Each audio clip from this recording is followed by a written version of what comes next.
So let's talk about addressing bias in our research and academic writing. The goal as researchers and academic writers is to produce work that is bias-free. Use bias-free language in your communication and bias-free actions in your research methods. So the first thing we need to do is to understand the role of power and privilege in our society. We need to understand how ideological factors form our unconscious biases. And once we do that, we can then move towards becoming bias-free, which in turn allows us to be bias-free in our actions and our communication with our broader audience. So the first thing I want to do, yes, I'm going to give you a quiz. First thing I want to do is I want you to, as I move through these quiz questions, I want you to think about what you think the answers might be, and then we'll discuss the correct answer. So a couple of years ago, Princeton produced a study of elite universities, and this study found that legacy applicants, which are people whose families attended the institution, typically these people are white and wealthy. But at any rate, legacy applicants received how much of a boost to their SAT scores over applicants of color? What do you think it is? 20 points, 90 points, or 160 points? If you said that legacy applicants typically scored an average of 160 points higher on their SAT than applicants of color, you'd be correct in that. So what that means is the potential students whose families had attended the university, whose families were white, typically white, and whose families had money, automatically had an advantage of 160 points higher on the SAT scores, which a lot of times standardized tests are heavily weighted in academic admissions processes. Thinking about getting ahead in life. So according to the U.S. Census Bureau, how much more likely are African Americans and Latino mortgage applicants to be turned down for a loan than white applicants, even after researchers control for employment, financial, and neighborhood factors? If you said 60% more likely, you were correct. So what does that mean? It means that even after the researchers controlled for whether or not these people were employed and financial and neighborhood factors, that white people were 60% more likely to have an advantage over their over applicants of color. So what does that say about how we build generational wealth in our nation and what our students have to do to overcome those factors? Next question. The 3 richest people in the world have as much wealth as the 8 poorest countries, the 48 poorest countries, or the 308 poorest countries? What do you think?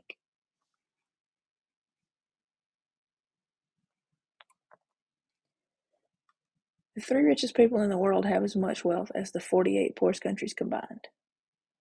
And so I don't know about you. I don't even need to be in the top 3. I'd like to be in the top, 10, maybe even 20.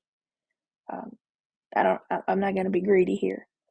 So think about that. The 3 richest people in the world. Think about how that speaks to how wealth is distributed in our world today. In those 48 poorest countries, think about as we have international students come in, as we have international students come into our K-12 schools and our higher ed schools, and we start to perform research around these students, these what we typically call economically disadvantaged students.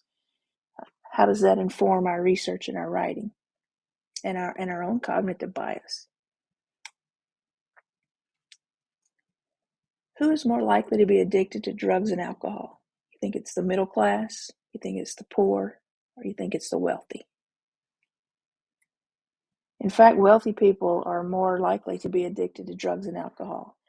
Sometimes we think in our stereotypical world that poor people, um, they're often depicted as the ones who are addicted to drugs and alcohol, um, and they that sometimes affects our bias because when we affects the way we think and enhances our bias because we think that when we're doing this research around drug and alcohol related issues, if you're in school of psychology, or drug and alcohol related issues if you are in higher ed or K-12 ed leadership, we often automatically think when we think about drugs and alcohol, we think about the poor population again because most times that's what society depicts as it's these poor people strung out on drugs, these poor people that are strung out on alcohol. This is what they choose to do with their money. This is, again, perpetuates that stereotype. Another one of the stereotypes is often perpetuated. I don't know if you have Netflix and you've seen the most recent sensation, Painkillers. So it talks about the middle class people, and oftentimes it's perpetuated that the middle class people have gained a certain status. They've acquired these things in life, and they have these bills, certain level of bills they have to pay, so they have to maintain a certain status of income, if you will, and also a certain status in society amongst their friends, their peers, and so that leads to a lot of stressors in their life. And so sometimes they use drugs and alcohol to escape those stressors and deal with those stressors. And so sometimes the stereotypical depiction is that it's these middle class people. They have some money, they have some resources, and they also have the added stress of maintaining their societal status, if you will. And so they turn to drugs and alcohol as kind of a coping mechanism for the stress. But in reality, wealthy people have far greater resources and far greater access to drugs, and typically what we call the hard drugs. So they are, in fact, more likely to be addicted to drugs and alcohol. And so, as you reflect on what you thought the answers were, whether you were right or wrong, but more so for the ones that you may have been confused on that you didn't get right, or may have narrowed it down to maybe two options and you didn't really know which way to go. Um, Reflect on your perceptions. Uh, where were you confused, or where were you wrong, or where were you unsure? Those are where your biases lie. And again, this was just a short little 4 questions to get you thinking about how society perpetuates biases. There are some, I know Harvard University has a bias quiz, and I will link to that in the module description, in the module notes. I'll put a link to that so you can in fact go and take the quiz and explore your own biases. So we would think that in a society such as ours in the US that publicly states that we have a commitment to equality, freedom, and liberty, that's the founding principles of our country, it would seem logical to conclude that the conditions and the realities that are contrary to those foundational principles would appall most people, right? This is We should be looking like this young guy here on your screen. We should be appalled by some of the conditions in our country and some of the realities in our country when it comes to equality, freedom, and liberty. But indeed, most of us are not appalled. We've come to accept it as it's just the way it is. And so I would argue that we're in the worst kind of trouble in our nation, and that is ideological disagreements or disconnections. And so what I mean by that is I'll give you a little timeline here on the history of kind of how we've progressed as a nation. So in 1965, the U.S. launched the War on Poverty. And so this war on poverty was aimed at eradicating poverty in the U.S. So no Americans living in poverty. And at that time, a national study was conducted, and the findings revealed that 91% of American citizens felt that helping the poor was a top priority.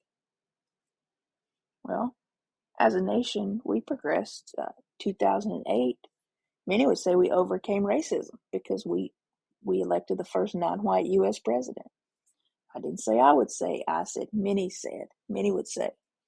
And that was kind of the sentiment amongst some of the more extreme groups. And by extreme, I'm not referencing right or left, I'm referencing both. But that was kind of the sentiment and the message we wanted to preach. And of course, oftentimes it was, we preached that message based on our own personal agendas. However, around the same time or shortly after we elected President Obama, there was a national study conducted, and 49.3, almost half of Americans had an unfavorable rating of Black people. So on one side, you could argue that, we had elected the first non-white leader of this nation, so we were progressing.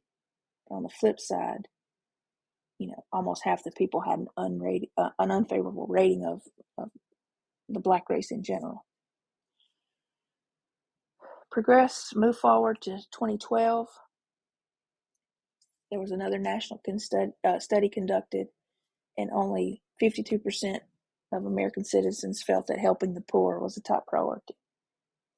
So in 1965, 91% felt that it was a top priority. Moved to 2012, and we still haven't eradicated poverty. There's still plenty of poverty in our nation.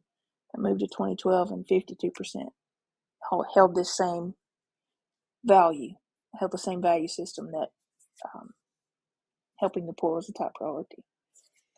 And in this same time frame, the unfavorable rating of people of color had jumped from around 50% to 55 and 54%, whether you were Black or Latino. So about a 5-6% increase in unfavorable ratings of people of color. And they had a 77% unfavorable rating if the Latinos were undocumented Americans. Fast forward to today, 30% of Americans believe that more than half of the Latinos are here illegally. But in reality, only 12% of Latinos in America are here illegally. So I'm going to share a few hard truths with you. Minority groups aren't broken. Majority groups are not the enemy. Society would like for us to believe this, and they continue to shift the paradigms to make us believe this and to create this rift between the groups. And that's our culprit. Societal biases that we all share. We share them to different degrees, and we share different biases, but they're all formulated by society and the narrative that some of our media outlets and societal organizations paint for us. But the good news is that we can take action together, right? And I want you to remember that as you